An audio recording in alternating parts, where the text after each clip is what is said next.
I played the soothsayer in Julius Caesar, And Julius Caesar. and then I returned in the second half because they were not going to have the scene with Calpurnia.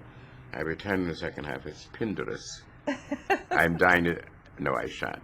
Shall I do for you my audition for this? Oh, of course. Shall I really? Yes, All right. please. So, that evening, right after dinner, I'm making them a dessert that Josephine had taught me. It's a banana something flambe. Very Haitian, the particular Yes, rum that she because used for it. Josephine was from Haiti. Right. Yes. And I turned and I said, "Where's Joe?" And they said, "She's gone out. She'll be right back, and you're not to leave." I said, "It's my house. If anybody leaves, you guys leave." And she's back rather quickly with 3 trade papers. One was variety, one was backstage, one was show business. She said, when she came in, she said, "They're dying. They're eating dessert and having an afternoon drink." She said, "Look at that. You'd like to do that. You probably know all about that play, don't you?" I said, "Yes." She said, "Well, there are 40,000 actors will be up for that, and maybe none of them will be black." How about that one? Well, they made me, I was to be so discouraged. Yes. But I said, smiled. The guys came and we went dancing. We went to the Palladium. Everybody gets home. I can't wait to get back in my place. And I grab that same paper, and I can't read it. It's a foreign language. Bufo, bufo, guga, guga. Variety talk. I put it aside. Open backstage. It seems to be gossip. Close it. Open show business. It was page 25. I don't normally remember numbers, but there it was.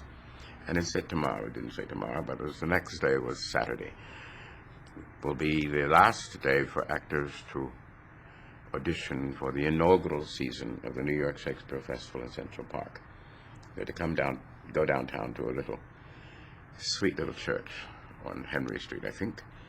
You had to know one speech from Julius Caesar and be prepared to read whatever the director asked you to. And of course, your background in literature probably gave you. It did help. Yes. Yes. I knew that I knew the stuff. I didn't think I could act. Yes. So, I'm alone now, and I open Julius Caesar, and I grab a speech of Cassius. "Why, man, he doth bestride the world like a colossus." That speech, and I know the play. I'm prepared to read whatever the guy wants me to read. So anyway, I'm down there at 6 p.m. the next day. I see what all the other actors are unused to. Now, all of it's new to me. All the actors who are going to audition are all sitting on these front rows. And you get up and you audition in front of everybody else. That doesn't happen in the theater at all. You come in, you can't see anybody you're going to do it for. There's a naked light, and then you go out. They're all sitting there. They're nervous wrecks. I have had guns pointed while I'm running. Yes. I mean, to start me off. I've run in Madison Square Garden. I'm not frightened. I thought how nice to have an audience.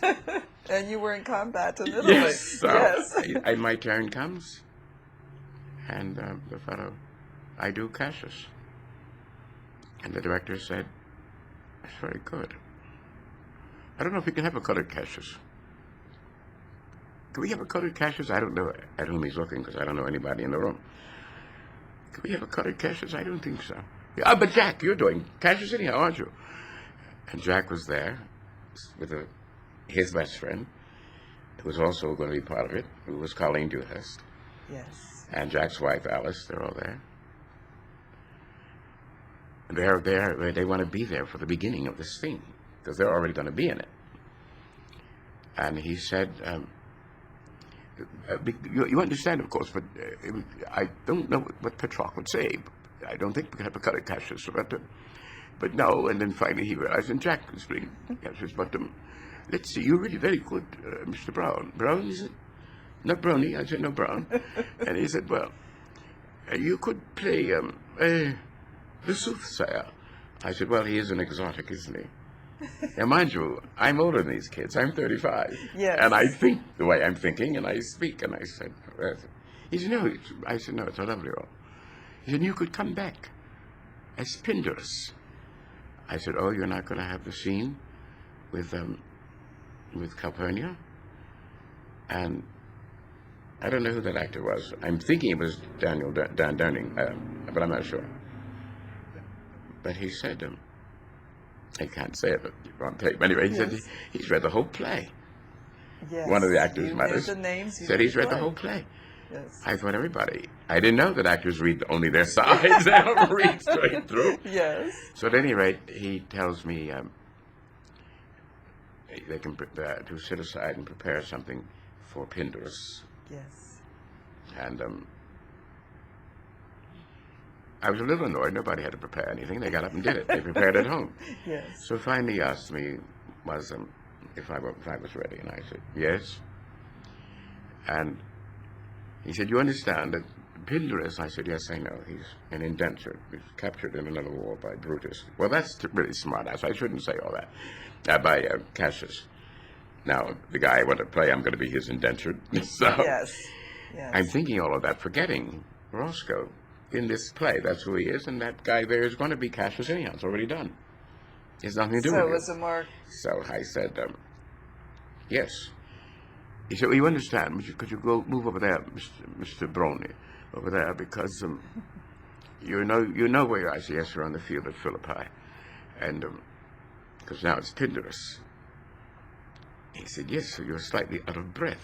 He wants to give me a little direction. Yes.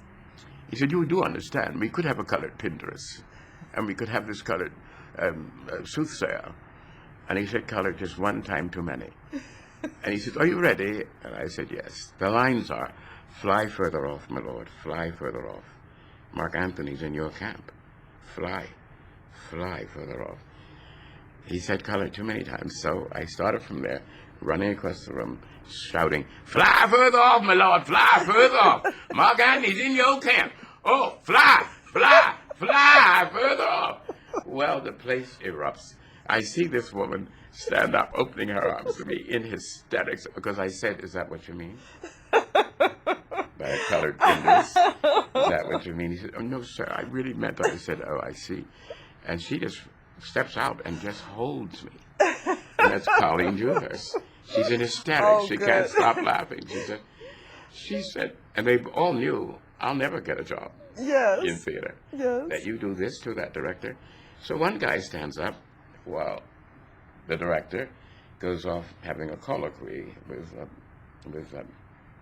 Petrock, and this guy comes down. I can tell right away he's the guy. He said, you're new to me. How long have you been an actor? I said, 12 hours.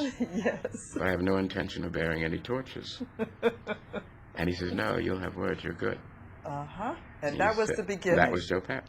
Joe Papp. Oh, Yes. no wonder. He said, Oh, Shakespeare's yes. a whole world and you're part of it. Yes.